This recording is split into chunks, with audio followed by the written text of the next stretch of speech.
Hiya, creaturey. Ready to go to that thing we have planned? What thing? Oh yeah, that thing, as in the one that exists solely to further the plot of this little skit thing. Yup, and to get there, we're taking my brand new car! Ugh, traffic. This looks like heavy traffic. Look, Carl, we're finally getting out! Now turn left! What are you doing? I said turn left. I'm turning the wheel left, but the car isn't going. Hello everyone, and welcome to another programming video. Today, we're looking at half-broken car in heavy traffic, which can be shortened to HBCHT. That's not very pronounceable. Half-broken car in heavy traffic is a two-dimensional esoteric programming language that was designed by Niels Syrup. I also got 2 requests to make a video on it within the same 48 hours, and 0 requests before then, and 0 requests after then. So I guess it was really popular for 48 hours. In Half-Broken Car in Heavy Traffic, you are a car, no, not literally, metaphorically, and you want to get to the exit of the highway. The car's starting point is represented in the language by an O, and the exit is represented by an octothorpe. I call it an octothorpe because it's the most ridiculous name for it. When the program starts, the car starts moving in a random direction. There can only be one car and there can only be one exit. When the car touches the exit, the program stops. The car follows road signs in order to reach the exit. However, the car is half broken, meaning it cannot make a left-hand turn. When the car is moving north, it cannot turn west. When the car is moving east, it cannot turn north, and so on. The car can make a right-hand turn, go forward, and go in reverse just fine though. The car in this simple program here will reach the exit 100% of the time. If it starts out going west or south, its direction is simply reversed. If the car is going north, or it was going south and was made to go north, it makes 2 right-hand turns into the exit east of the starting position. If the car starts out going east, yeah. Now with these pieces here, we have a pretty alright car simulator text-based thing, but it isn't exactly a programming language yet. Because, well, can you make any real programs using just these rules? No, you can't. In order to make this a programming language, HBCHT contains an array of cells that store data, as well as a pointer that is looking at a specific cell in that data. Each direction sign is matched up with a command to manipulate this data. Turning north will increment the cell under the pointer, turning south will do the exact opposite thing, decrementing the cell under the pointer, moving eastward will cause the pointer to go right by 1 cell, and moving westward will cause the pointer to go left by 1 cell. Each one of these commands is executed if and only if the turn required to go in that direction is not a left-hand turn. So if you have a go north followed by go west, the go west will be ignored, and its effect on the tape will not happen. All other turns are fine if you are going north though, but try not to do a south turn directly after doing a north turn, without anything in between, because... Whee! Whee! Whee! Oh god, get me out of here! Whee! A final road type sign, the conditional sign, will cause the car to make a right-hand turn if, and only if, the current cell under the pointer is equal to the cell before the cell under the pointer. So if there is a car moving north, and there is a pair of 1s in the memory, and the pointer is looking at the second one, the car will turn right and go east once it reaches this slash. If we swap out the first 1 for a 0, however, the car will continue moving north as if nothing ever happened. Because nothing ever happened, the condition was not met. And even though you cannot make a left turn, there is kind of a way to cheat. If you are going north and you surround a go west with a go north and a go south, it will increment the cell you are looking at, skip the turn, decrement the cell, returning it to its original value and accomplishing nothing, and then make the turn, which is now a right turn since the car is moving south. This pattern can be used for any left turn. You simply surround the turn with the 2 inverted operations of whatever direction you are going in.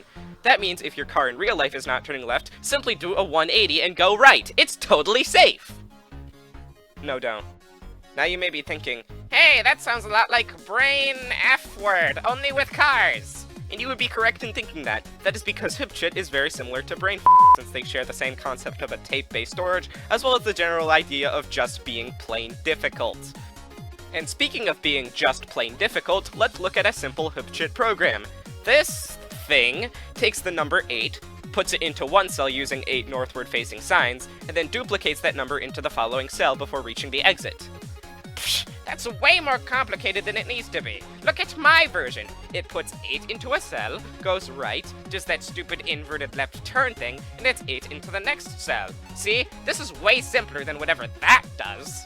Yes, but this one only requires the number to appear once. If this 8 was switched to a 42, by the way, have fun writing 42 up arrows, 42 would be in both cells without needing to change the rest. In contrast, you would need to change it in both upward moving locations in yours. At the start of this program's execution, the car is moved towards this group of east-heading signs. These signs move the pointer to some random cells that we can basically ignore the randomness that starts at the beginning, due to the car picking a random direction to start, and have it run mostly consistently. Yeah, there's probably a better way of having the program run consistently, but this is the laziest way. Next, 8 is added to whatever cell the pointer ends up on, which I will refer to as the first cell for simplicity's sake, even though it is usually like the 7th cell or so. It's the first cell that is actually important. This is pretty straightforward because you are going straight forward. Upwards. Oh look, it's that inverted turn thing. Moving on. After that is finished, the pointer moves to the next cell and the car starts moving right. If the second cell has the same value as the previous cell, which is the first cell, the car turns right into the exit. Otherwise, the car continues on its merry way towards this upwards facing left turn. It uses the left turn method that was described earlier in the video, turning the car around and making a right turn from the opposite direction. Next, the cell currently under the pointer is incremented by 1 and the car starts heading north. The car moves west and moves the pointer leftward by 2 cells, goes south, and then it turns east and moves the pointer right by 2 cells. So now we are back to the cell that this loop started on. Now this loop simply repeats itself until the 2 cells are equal, and when that happens, the program ends and the values of all the cells are displayed as output. And yes, the first and second cells we were talking about are actually higher numbers because of that thing we did with the arrows at the beginning to make it more consistent. A totally stupid and terrible fix? Yes. But does it work? Yes, and that's all that matters. Stop expecting me to have clean code! Stop! A slightly expanded version of this program that I made adds another operation after the duplication of the cell. It moves the pointer back to the first cell, decrements it, moves the pointer to the second cell, increments it, moves the pointer back, and checks if the current cell is equal to the cell before it. The cell before it, by the way, contains a 0, since we never gave a value to it. That means that the program will end when the first cell contains a 0, otherwise it continues this loop. So what does this do exactly? Well, when it decrements 1 from the first cell, it adds 1 to the second cell, meaning that when the first cell is 0, the second cell is equal to whatever the original number was times 2. Dude, why are all these programs so lame? I mean, in other videos, you made programs that actually do interesting things. But no, right now, we're here doubling numbers! Yeah, you're right, these are lame, but that's because HBCHT is stupidly difficult and annoying to work with. Imagine brain, but loops are more difficult to do and it's done on a 2-dimensional grid. And yes, HBCHT does support text. To change it from cell outputting mode to text mode, you add @out text to the file, preferably at the top. But I won't be using that today because, well, do you really want to see a program with a tower of 64 up arrows? I didn't think so either. I know you can use loops to do that, but I don't really want to, especially because, unlike brain you cannot print out the current value. Printing only happens at the very end and it goes through all the cells. That would lead to gigantic programs that do almost nothing really quickly. Well, I'm curious. What does a Hello World program in this programming language look like? Oh, okay then. One final program that I made was the adder, which takes in 2 numbers and adds them.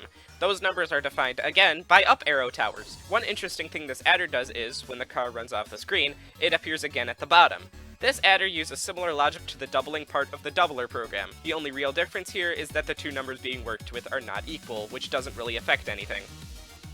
If you want to try out Half-Broken Car in heavy traffic for yourself, you can find it on tio.run. Also, I don't really know why it has the words heavy traffic in the name, since there is no traffic and the car moves pretty freely without any other cars on the road. Anyway, thanks for watching and I will see you next time.